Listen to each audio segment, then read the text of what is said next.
Hello folks, Reverend Crystal Cox here. We'll call this some sort of a book ramble. Did you wonder if I was going to appear in the video? Were you hoping I was? Or were you hoping I wasn't? This is my Jasper. Cool, huh? Alright then. I would like to talk to you about fates. Z Buddapest. Oh, I guess that's up here. Z Susanna Buddapest. Read it. Yeah, I'm in a bit of a darky mood. Alright, well, you know how some books change your life and other books don't? Yes, I'm in an interesting mood today. Well, as I've said in other videos, I look at books kind of like oracle cards or messages from Goddess. I come across this book and I might not have understood what the fates were if I had not already heard it earlier this summer. Someone told me that, well, I guess it's up to the fates. I didn't really know what that meant. I'd always heard of Mother, Maiden, Crone, and I was always interested in that. I'd heard of, you know, the iconic witch look is the Weird Sisters, which I didn't know that, but I knew that it was I didn't know it was a real thing. The way that, you know, some witches, because a lot of witches are beautiful, but these ones are depicted in a certain way.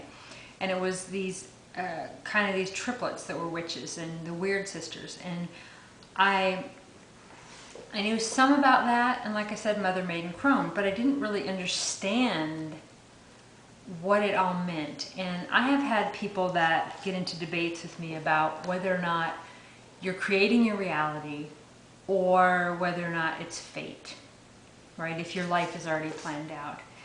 And if you look at astrology, your life is planned out, okay? You have something called the death nodes and the return of Saturn and things that might show you when it is that you're going to die. However, our free will plays into all of these factors, such as, you know, this book I talked to you about the other day, Zero Limits.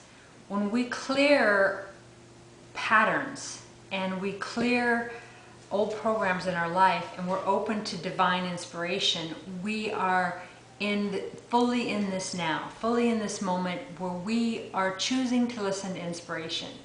So if we get something that seems pretty clear and we doubt it and we go another direction, we're kind of ignoring inspiration. So we're being given something, but we're ignoring it. So we have choice, okay? So there's fate and there's choice. So yes, we are creating a reality by taking one path versus another. I also believe in, you know, visualization and bringing things into your life by visualizing them, intention, law of attraction, all of that, which is kind of, again, thrown out the window. Even though Joe Vitale talks a lot about it, it's kind of thrown out the window with the whole, if you clear old programming and prayer, then you are always open to divine inspiration in that moment, right? So you're not always creating something. You are stating what you want, you know what you want, but you're also clearing old patterns, so the patterns aren't what's giving you inspiration. Anyway, let me make sure this is still recording. But I never really believed that my fate was planned out and that I didn't actually have a choice in the matter. So you do have a choice. You do create your own reality. I still do believe all of that. However, I also do believe with astrology, Chinese astrology, you know, regular astrology, intuitive astrology, that it's all there. It's all mapped out. I believe that we chose our experiences before we came here. We chose our parents. We chose our lessons. It doesn't mean that if we chose here to come here and be something bad, that we don't have a choice to then change that, you know, that experience, say experiencing being a murderer and going to prison. You know, hopefully we can change that energy and change that karma and clear that up. And so there are quite a few variables. But there's also talking about 50% of it's you and 50% of it is up to fate. And I'd heard stuff like this, but I never really put it all together of the fates and these three sisters. And this book, Summoning the Fates, A Guide to Destiny and Sacred Transformation, is so much more than that. Z Buddapest is an incredible woman. She really went to fought for all of your rights to do tarot. She was tried as a witch in the 70s, and she set a precedence that helps you all. So research her. She's an amazing woman. I really identify with her stuff. I don't really go to groups. I don't know that I'll really ever go to maybe necessarily one of her goddess groups, but I do recommend that you research that online, and if you're into that sort of thing, that you go to that. It's important that we have gatherings, whether it's 2 people or even online, you know, that we're gathering with others and we are educating each other about the goddess. We are worshiping the goddess. We are, you know, it is important to awaken each other on what it means to have the goddess in our life and what all of that really means. So I'm going to read to you some of this book, but basically it's about, you know, the beginning, the middle, the end, birth, life, death.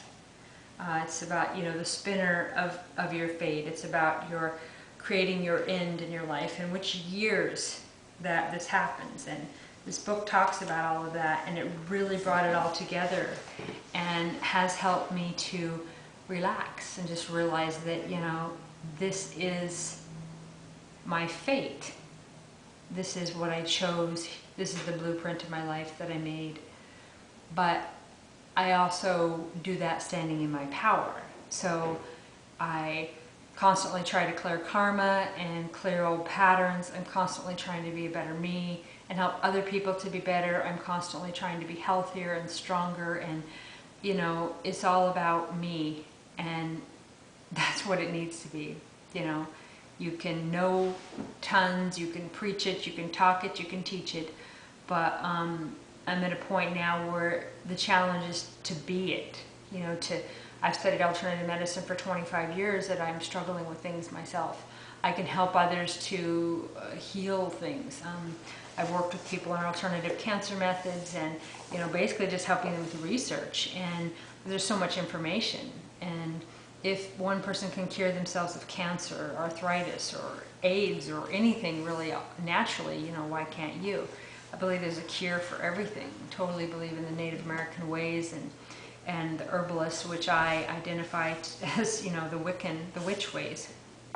And I really identify with Z Budapest's Dianic witchcraft, and about the herbalists and the natural things about being of the earth and being woman-based, you know, goddess-based.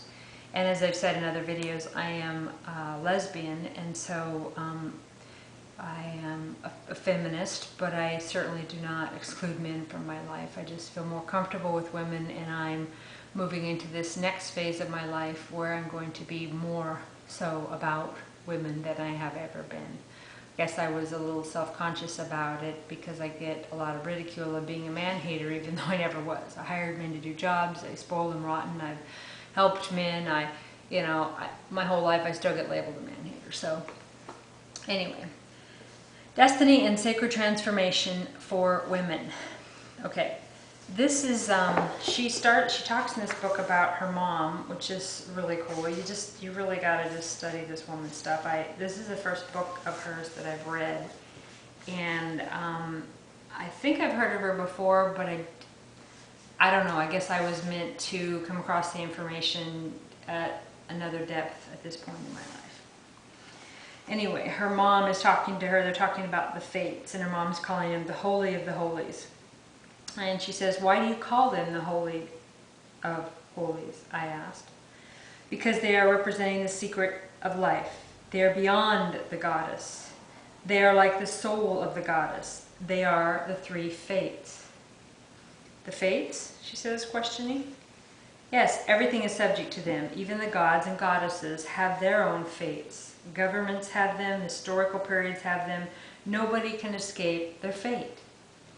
They are what must be. So the fates have no rules to follow, no laws.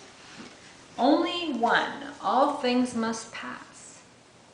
To fulfill this rule is their job. All things must pass, I mused. The good and the bad, the ugly and the beautiful. Yes, they distribute all that must be. They cannot just favor you and give you only good things. They cannot skip a historical age just because it is going to be terrible with war and suffering. They must turn the wheels and make all things manifest. Mother stroked the three figures with the rough hands of an artist, as if she still wanted to improve the piece. They stand for life and death and everything in between, she added. They are the sacred technology of life, death, and rebirth. We sat in the empty living room in the twilight glow from Gellert Mountain, once called Witch's Mountain. Here, she pointed to the first figure, we are born. Here we are, flower, and here we die, only to be reborn again. This is a very, well, obviously, the book is very important to me. I got an instant connection and relationship to the fates, to these three goddesses, these three soul of the goddess. And it sounds like there's a story in here about her being an activist and heading to this function where people were protesting, and of feeling her first experience with the fates, of feeling, you know, frozen in time. And I know that you've seen this in movies. I don't know if any of you have experienced it. I've experienced it in high school one time when I went out at night. But basically she's running and then all of a sudden she's frozen. And it's not like she can't move, but it's like she's moving slowly, you know, like those dreams that you have when you're running down the hallway, but the hallway's getting longer and longer. I don't know if you've ever had those, but, and so she felt like she was being stalled, you know, physically, her physical body being held. And then she gets on the scene where the activism thing's going, and everybody there was killed. They were all shot. And that's in this book, and certainly must have been a sad, devastating moment for her, but all of a sudden, too, must have been life-changing of this is it, you know. She'd been saved for some reason, and she had a huge, huge purpose, and she ended up leaving the country where she grew up due to a lot of that stuff. And I know I'm being kind of vague about it. I recommend that you read everything you can on Dianic witchcraft and on Z Buddapest and the goddess movement, and you spell her name. And this book's called Summoning the Fates. She has many books. I intend to get them all, because the information just, it feels right to me. You know in your gut when a book feels right, you know, like good information. I have one I read a little bit the other day, for example. I don't know why I'm just kind of visiting with you folks here. I liked the cover, that was kind of cool. The author is Eileen Holland, but some of it felt very male and very aggressive and a little bit ranty about, it felt a little negative. So I do want to read it, but it's not like, I just don't feel as light and like, okay, this is it. I get it. I get my part in creating my fate. I get the fates part in it. I get the astrology. I mean, I'd always, you know, blathered about it. I created my reality before I come here. I created the chart. You know, I'm very firm in creating my own reality and all that. But I am also still am a human being and I live it. So you know, I was like, I'm a spiritual counselor, but I need spiritual counseling. I'm always trying to be a better me, and it's a lot of work. I can see things for other people, but I still have trouble working on things for myself. Okay, so anyway, like I said, I recommend that you read this. Okay, in your soul, the goddess is returning. Call up on us, we are still here. Really want you to have a relationship with the fates. And it's not necessarily about begging them to prolong your life. it's about, I don't know, I feel an intimate connection with these three women that are spoke of as the Fates. And I heard about them first this summer, I think it was in July, from a Christian, a heavy-duty Christian. And I really didn't know what it was, and I kind of researched it a little bit, but I didn't look deep because of the source, I guess. All right, let's see. Okay, we never went away. We are younger than anybody and older than the hills. We are your contemporaries. Listen to us and we'll tell you what to write. We're tired of being ignored. This is them talking to her about writing this book about them.